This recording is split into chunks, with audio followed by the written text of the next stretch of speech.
एक गांव में रामू नाम का एक गरीब किसान रहता था।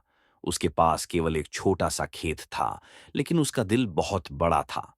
रामू की जिंदगी मेहनत और संघर्ष से भरी हुई थी, लेकिन उसने कभी हार नहीं मानी। हर दिन सुबह सूर्योदय से पहले वह अपने खेत पर काम करने जाता और रात को थका हारा वापस लौटता। रामू के खेत में कोई बड़ी फसल नहीं थी, लेकिन वह अपनी मेहनत से जो भी उगाता, उसी में खुश रहता। उसकी सबसे बड़ी ख्वाहिश यह थी कि एक दिन उसका खेत बहुत बड़ा हो और उसमें उसे अपनी मेहनत का सही फल मिले। वह जानता था कि उसके पास पैसे नहीं हैं, लेकिन वह अपनी कड़ी मेहनत और ईमानदारी से किसी दिन अपने सपनों को पूरा करेगा। एक दिन गांव में एक बड़ा व्यापारी आया। उसने रामू के खेत के पास का जमीन देखा और उसे बहुत पसंद किया।